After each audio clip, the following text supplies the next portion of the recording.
Folks, welcome back. All right, no joking around. Today's a serious video. This video came about from a comment in my Patreon where someone said, Alex, I've been following you for a long time, and it seems like you're batting like 90+% with this whole Pokemon collectibles investing thing. What's the deal? Now you're right on the Japanese 151. It's crashing a lot more than everyone thought it would. Some people thought it was going to stop around $100, and that was a good buy, and it was going to slingshot back up. What's going on? How do you consistently get these things right when it seems like you're going against the grain and you're more of a contrarian to what the masses are saying? How is that possible? So I thought I'd make a whole video about it because I think it's pretty important, right? And I think this will honestly help a lot of people out making their own decisions and beating the masses in the future with their investments, okay? So obviously it has to do with two different things. Keeping your emotions 100% out of it and not listening to others. That's it. That's really all it comes down to. So let's dive into the first one. Not listening to others. A lot of people call me a contrarian, or that I say or do things just to be different or just to go against the grain. It's not true. It couldn't be further from the truth. In fact, right now, I believe almost every YouTube channel across the investing space is saying buy Lost Origin and Brilliant Stars at the Pokemon Center because it makes sense. And I'm saying, yeah, I agree. I'm not going against that, right? But then there's other times in the hobby, like with the Japanese market when I said it was in a bubble, like with 151 Japanese when I said, nope, this is going a lot lower, it's going to be there for a while, like with the TCG Classic Collection when everyone was up on that and saying how limited it was and how great it was, it had the Charizard and all that stuff, and I said, nope, way overpriced, it's a glorified theme deck, it's going to tank, and it did. Like the hype over CGC grading cards when those were all the hype, and oh my gosh, Alex, they're such a better case and it's so much more clear and they grade more accurately and they have a higher tier than just 10. They have pristine 10 and perfect 10 and, you know, all these different things people were saying. And, you know, we've seen what happened with CGC and how the values continue to erode and they become less and less liquid because people just don't want any part of that company because of all the shady things they're doing behind the scenes. And, you know, the list just kind of goes on and on from there. And at the times, it seems like, well, Alex is just trying to, you know, be a contrarian and go against the grain. But what you need to understand is, who are you listening to, right? 5, 10, 15, 20 Pokemon investment and business channels? Great. What do they have? 5, 10, 20, 100,000 subscribers? And of those subscribers, like 3, 5, 10, maybe 20,000 of them watch the videos. And of those 20,000 that watch their videos, probably half of them are hate watching, the other half are there for entertainment, and a very small portion of them actually take action on what those people say, including myself. That's the truth. That's what you have to get through your heads, right?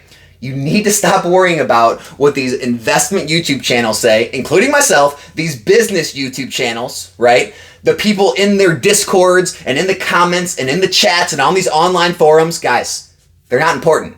They're all the Pokemon investors. They're all, you know, yapping back and forth, trading their money back and forth, making the same plays, you know, talking about the fundamentals, thinking this is like the stock market where there's like balance sheets and profit loss statements and fundamentals matter. Guys, you need to worry about the masses. You need to worry about the millions and millions who are actually buying this stuff and consuming it and collecting it and don't care about all the dollars and cents and statistics.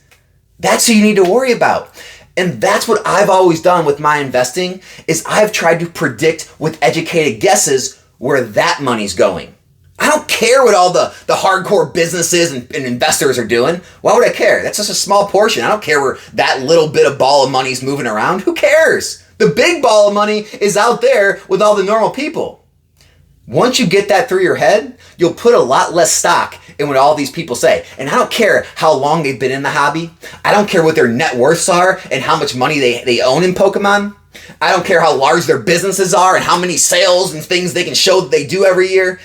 I don't care about all that, right? That's not important.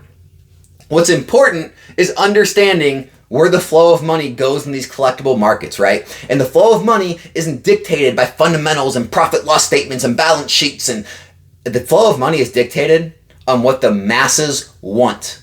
And when all the masses are being all herdled like sheep into certain areas of the hobby, and you can see that happening, you can understand that's the trend, that's the market sentiment, it's pretty easy to get ahead of it and play into it and make profits off it. That's all this is. That's all this is. And so while I'm not saying don't listen to anybody or what anyone says, everyone's an idiot, I'm not saying that. A lot of smart people out there. Take into account what everyone's saying, including myself, but then do your own research. Run the data, do the analytics, look at the past history, look at any historical data you can.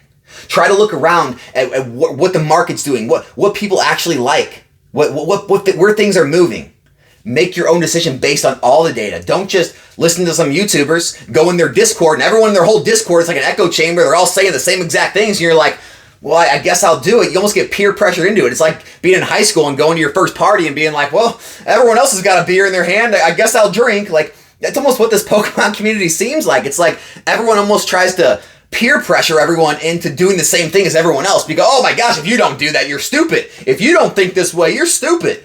And to be strong enough to stand up and be like, no, man, I don't need a beer, right? No, I'm good. I get everyone's, buying that product or everyone feels this way. I see things a little different, so I'm going to do my own thing. I'm going to kind of stand here on my island, and we'll see how things end up, right? We'll see how things turn out. And that's been one of my biggest successes in this hobby, is not having to just listen to people because, well, they're farther ahead than me. They started before me. They have a larger net worth. They have more Pokemon collectibles than I do. They have more subscribers. They have more people agreeing with them. Whatever it may be, it's not important. It's not. We've seen that, proven time and time again. Second part of this, keep your emotions out of it.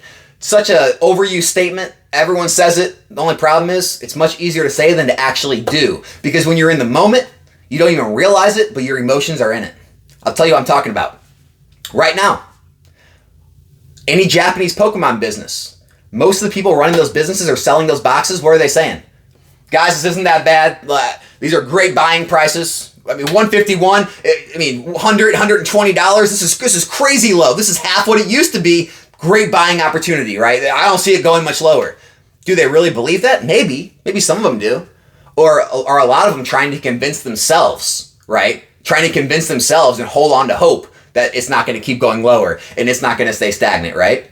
Same thing goes for when you're holding a bunch of singles or slabs, or when a reprint happens like on Lost Origin and you're holding a bunch of cases and it goes from 180 a box back down to 110 a box, and you're trying to convince yourself, oh my gosh, this is overreaction, people are being irrational, this is going to slingshot back up, I just know it. And it's so hard to keep your emotions out of it and step back out of the whole YouTube and Pokesphere and investing sphere and business sphere and say, all right, what's going on?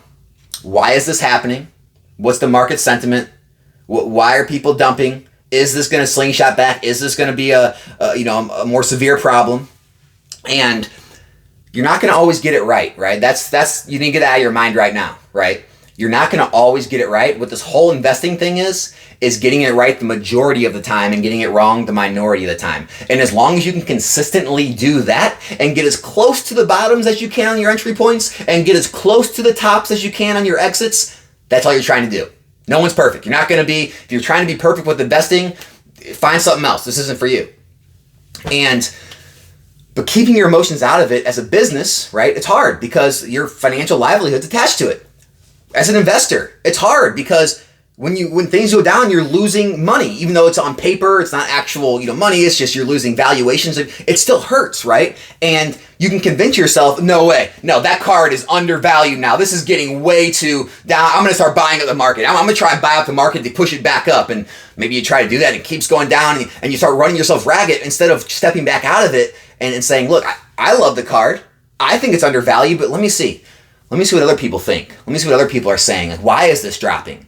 What caused this drop? Is it influx of supply? Was there a reprint? Has there been just kind of a shift in what people like? Like, trying to understand why things are happening and then taking action based off that instead of taking action based off a knee-jerk emotional reaction, right?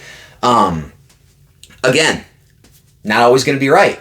But as long as you keep your emotions out of your decisions and you don't base your decisions on what a small portion of this community online says, you're going to do all right.